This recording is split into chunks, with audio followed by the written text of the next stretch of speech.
Like when people come back to me and they say things like, I can taste the love in this food. Like I've heard that more than once and I'm like, can you really? Wow. Like I'm glad, because I don't like cooking when I'm not in a good mood. Like I have to play my music or I have to spend time with my daughter or I have to have like a conversation that makes me laugh. That was Naomi Lake, owner of Kathy's Kitchen BX, and this is Epicenter NYC. We connect our communities to news, information, and each other. I'm your host, Amber Castillo. Growing up with strong West Indian roots, Naomi Lake's love for cooking began in her grandmother's kitchen in the Bronx, where she learned to create the rich flavors that connected her to her heritage. Then, during the pandemic, she made a bold decision to leave her teaching career behind and turn her culinary skills into a community-focused business. Enter Kathy's Kitchen BX. Through her business, Naomi aims to educate her community on healthy eating with vegan recipes while also promoting eco-friendly living with sustainable containers. Her journeys brought people together, proving that good food can nourish both the body and the soul. Today, I sit down with Naomi to learn more about her journey from being a teacher to becoming an entrepreneur and how her West Indian heritage influenced her love for cooking. Before we jump in, a quick message from our team. Hi, I'm Mariana from the Epicenter NYC team. Did you know that anxiety, sleep problems, and muscle pain could be symptoms of long COVID? Take the steps needed to protect yourself, your family, and your plants. Get vaccinated against COVID-19. We can help you schedule your appointment and even arrange you right there. Email us at hello@epicenter-nyc.com or call or text us at 917-818-2690. Now back to the show. Here's my conversation with Naomi. So my name is Naomi Lake. I like to go by Naomi, and my business is Kathy's Kitchen BX. A lot of people just say Kathy's Kitchen, which is fine too. And how did Kathy's Kitchen start? It's so funny because I've always loved to cook. A few years ago, I would just cook and put my food on social media, and everyone would say, when people say, oh, I want a plate. Everyone say, I want a plate. And I started thinking about it, like, because I like sharing food. Even before, like, I started Kathy's Kitchen, I'm like, come over, like, get a plate. That's fine. If you live back, just come. That's how I've been with my family and social media friends and whatever. Where did that come from? Is that something where your parents or whoever you grew up with imparted on you? I would say so, because my family's from the West Indies. My mom's family is from Jamaica. My dad's family is from Antigua. And a lot of the women in my family and even some of the men, I just have a lot of memories of them cooking, being in the kitchen a lot and food smelling good, food tasting good. And I think I get it from my dad, like my appetite, even though I'm a slim girl, but so you would never know that I really enjoy food. But because of that, I was always in the kitchen, like, watching my mom cook, watching my grandmas cook. So I feel like that's where my love of food comes from. When did you transition from, you growing up and like sometimes cooking for your younger siblings to then just cooking regularly and like sharing with friends or posting it up on social? I feel like it's something that just consistently I went through life with, because I even remember in high school bringing plates for my friends to eat. Because I liked seeing the pleasure on people's faces when they enjoyed my food. Like, yeah, it's good, right? What were some of your popular requests among your friends and others you would share with? Back then, my fried chicken was good. My baked ziti. My baked ziti has always been really good because I just started with like more vegan things, but before it was a lot of like baked ziti, jerk wings. This was in high school or college? Yeah, this was high school and then to college and then into my 20s. So yeah, I guess that was it. Definitely the baked ziti. And then when did Kathy's Kitchen start? That was how long ago? And like, what was there something specific that prompted you from going full business on it? In 2021, I resigned from teaching, and it was sad for me to walk away, but I kind of already had in my mind, like, if I wasn't doing this, this is what I would be doing. So once that happened, it's like, okay, now I have to take my other goals way more seriously. So that's when Kathy's Kitchen, I didn't know what I would call it. I just knew that I wanted to sell my food. I wanted for more people to enjoy it. And so I asked family and I asked friends and I thought of names. And then Kathy's Kitchen actually started in my maternal grandmother's kitchen. That's where because her name was Kathleen. So I'm like, okay, let me, big up my grandma a little bit. And also literally I was in her kitchen and a lot of the spices I would use, like the Scotch bonnet, the thyme, the pimento seeds, those like, West Indian flavors. She's the one who, showed me those. So that's when it started, around 2021. And at first it was just my friends that would be my customers. They would just, they knew I needed the help too, because I wasn't working anymore full time. And also they were just supportive friends, So it started with my friends and then they would repost when I would give them food. And so other people would ask about it and then their people would ask about it. Eventually my younger sister told me about JBOLC's farmers market, but she said it's just vegan. And I was like kind of on the fence about being a vegan for a long time because my dad, before he passed away, he definitely was like, you need to stop eating the flesh. And I'm like, so your dad was eating vegan at that time?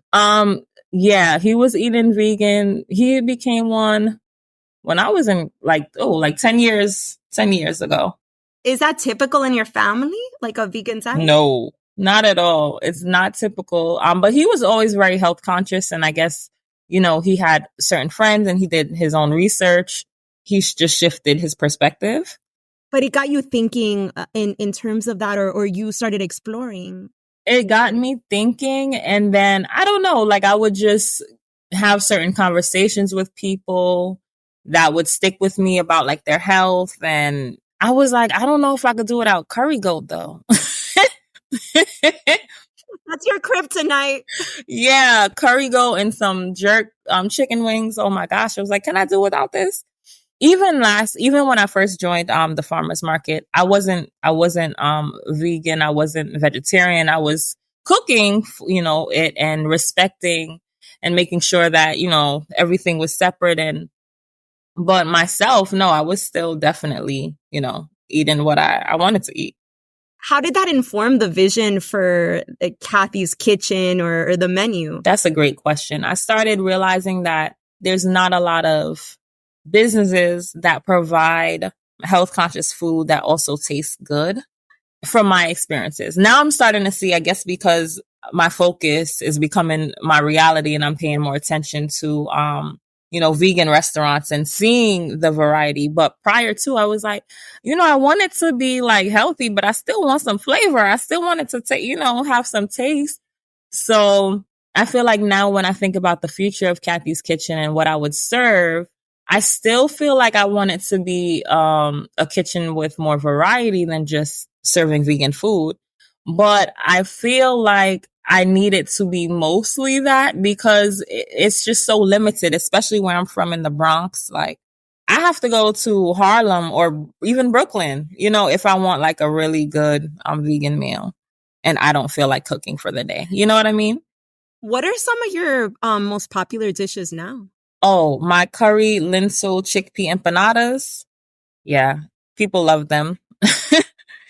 I'm like, I move humbly, but there's certain things that I'm just like, no, like I know I got this, so that's one thing that I know. And then like the more people started trying it and, giving me feedback, because I definitely accept feedback. I don't mind if it's like, a critique or if it's positive feedback. I like it. Is there any feedback that's helped you think about preparations differently or food differently or introduce a new food that you weren't offering? Yes. So with those empanadas, like I had pepper steak empanadas as well. And I would offer guacamole with it. And, the flavors worked. With the curry lentil chickpea empanadas, people were saying, you need like a dip for this. It's funny because after they ate it, sometimes they were like, oh no, I didn't need the dip, but before they would be like, you need a dip. So now I'm starting to try to see if like a tamarind sauce will work well with the flavor of the curry and everything. And yeah, and also when I was offering individual meals, someone said, you need a dressing with this, or, like a salad. Cause I would do like my pastas and have a side salad. And I'm like, yeah, I could do a homemade salad. So, I always try to like incorporate what people say so that people could return and people could feel heard.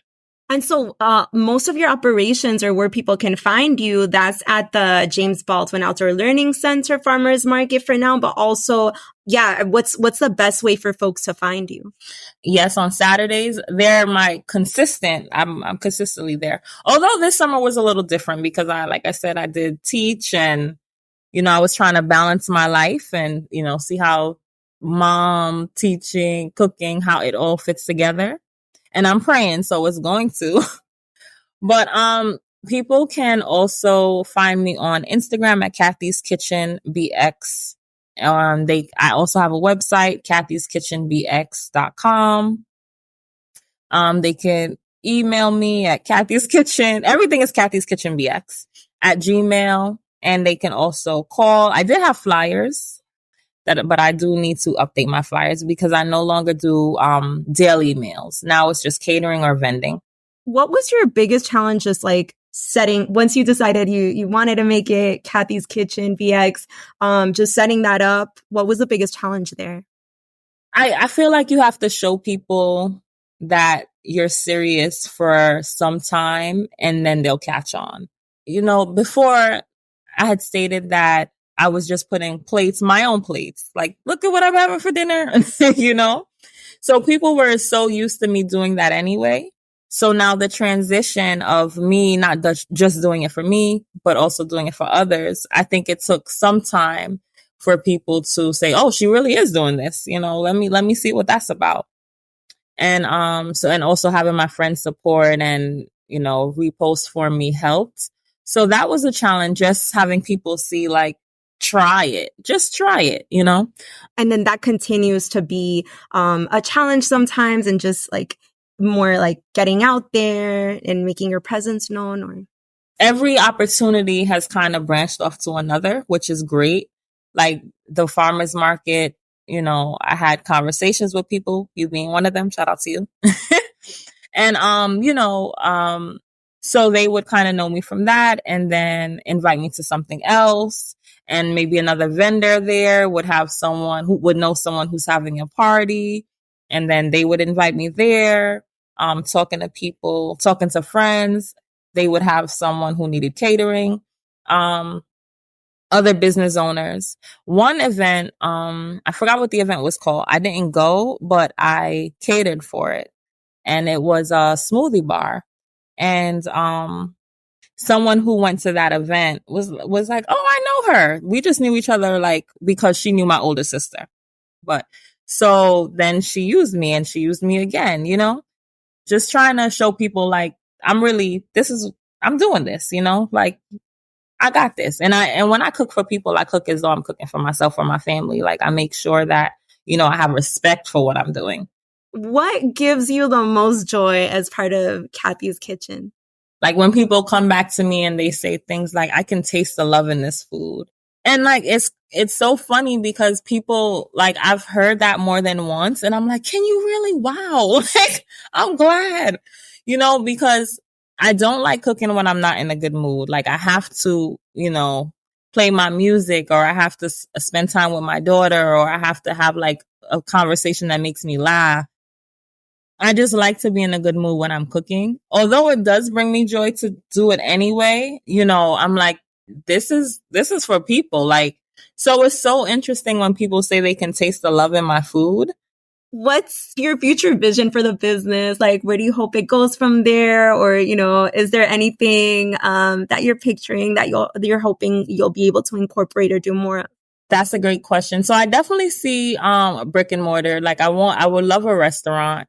More than one. I want my family to be a part of it. I would, I hope to grow to have employees, And when I pray about it and I pray about Kathy's Kitchen and, having the opportunities come to me and flow to me, it's like the level that I'm picturing Kathy's Kitchen to go, I can't do it by myself.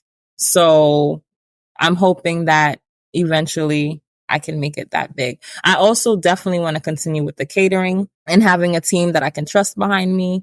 And that's what I see for now. Yeah. And finally, what does it mean for you to be a small business owner? And what do you think you and your business means to your community? It's the people that push me in the small business, because it's the word of mouth. It's the, having genuine conversations with people. And I feel like once you have integrity, that you'll treat your product, which is my food, with respect, knowing that I want people to come back and so I think that's what having a small business means to me. Just having integrity and knowing that the people are what drives you forward. And you think that, what do you think that your business means to your community? I think it means like food that's good for you, that's good to the belly. My sister gave me that. Good to the Nice. Yeah. Good and sweet. Yes. So, yeah, it's like, when people, especially at the farmer's market, they're like, I don't feel weighed down. Like I feel satisfied, but I'm not weighed down. So I think just knowing that, like, it feels good in the body. Oh, that's great. Was there anything I didn't ask you that you wanted to share about, like, your journey, the business, anything? I also want to say that I don't only provide like food with Kathy's Kitchen. Kathy's Kitchen also has glassware that we sell. The JBOLC Farmers Market, a lot of the people will suggest like different kind of containers and those things. And although I still am using plastic containers for that, it made me think about, being more environmental. So I did reach out to suppliers, and Kathy's Kitchen does have glassware for meal prep and also food organization. And a lot of people don't know that. They only know the food side. Amazing. Thank you so much. Thank you. If you'd like to connect with Naomi or learn more about Kathy's Kitchen BX, you can find her on Instagram at Kathy's Kitchen BX or visit her website at kathyskitchenbx.com. Be sure to follow along for updates, recipes, and more ways to support Naomi's journey. And if you know of a local business that you think Epicenter should feature, let us know. Drop us a note at hello@epicenter-nyc.com. That's all for today. Thanks for listening, and thanks for supporting us as we do our best to support our community. We couldn't do it without you. For more stories like this, make sure to subscribe to our newsletter at epicenter-nyc.com. Our intro music is All the Pretty Horses by Karavika. You can find more of their music on their website, linked to in our podcast description.